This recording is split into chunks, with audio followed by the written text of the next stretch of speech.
One of the things that stands out in Baldwin and Baldwin's thinking is his his willingness to confront American society and to ask questions about American society and to ask questions especially about white American society. Baldwin was of the view that some of the greatest damage that was done by slavery and by the period of Jim Crow and the racism surrounding it was damage being done to the souls of white America. And he was very explicit about the need to challenge white America to examine its soul and to ask the questions about the ways in which it had constructed a system that is built upon hatred or built upon the dismissal of a people in order to aggrandize itself, and then to deny it as a fundamental core of that principle. And there is something quite brilliant about the ways in which Baldwin address these issues and address them with sensitivity, but address them with a boldness and a bluntness. At the same time, Baldwin was a man deeply affected by the role he had to play within the society. He was also affected by the pressures of living in a country where he saw a tremendous amount of violence enacted against African Americans and black people, where he saw the problems of racism within all of America, especially in the northern parts of America, where he witnessed and observed and spoke about the redlining laws, the discriminatory loans systems, the ways in which African Americans who had served in the war suffered because of that serving in the war because they didn't get the respect that they earned as people who had given their lives and given their sacrificed a lot to be in the war. And Baldwin knew a lot about this. His brother was somebody who had been in the military. And his brother was a very patriotic and committed American, obviously, but was also somebody who was victimized by a system that didn't give him the benefits that came from it.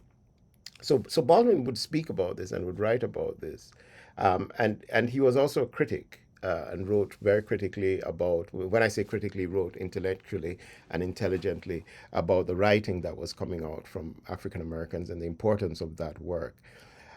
One of the striking things about James Baldwin is that very soon after he began to be active as a writer, he left the U.S. And found himself traveling throughout Europe and parts of North Africa, and became somebody who really lived as what they call then an expatriate.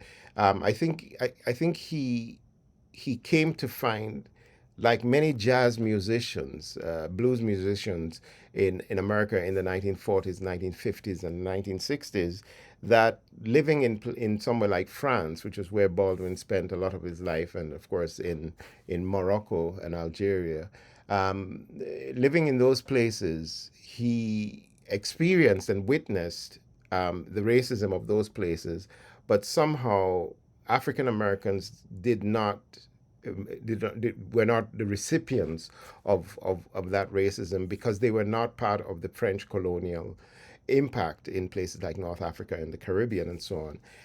And Baldwin but also the racism was not so insidious that Baldwin was able to be a comfortable intellectual and to live comfortably as a gay man in Paris. And he spent a lot of his time moving back and forth between the U.S. And Europe and Paris, and that's where he did a lot of his writing and his thinking and so on. During the civil rights movement in the 60s, he really then decided to come back and to continue the work that was done.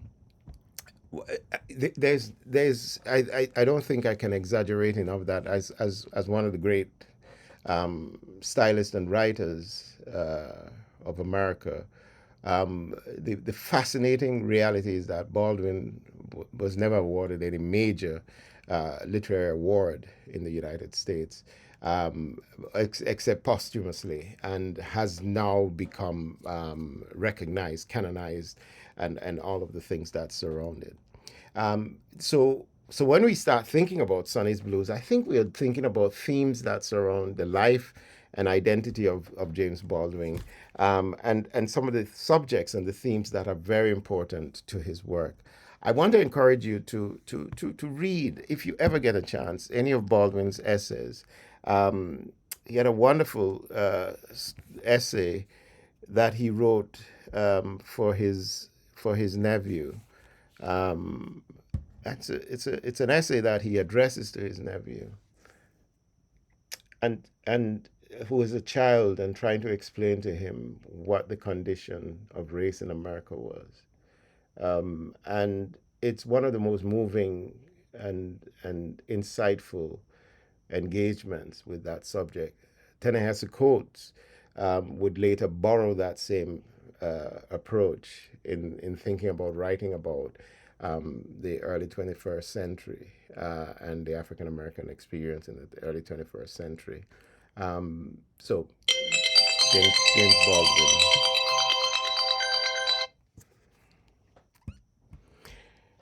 Okay, so next we'll start looking at Sonny's Blues.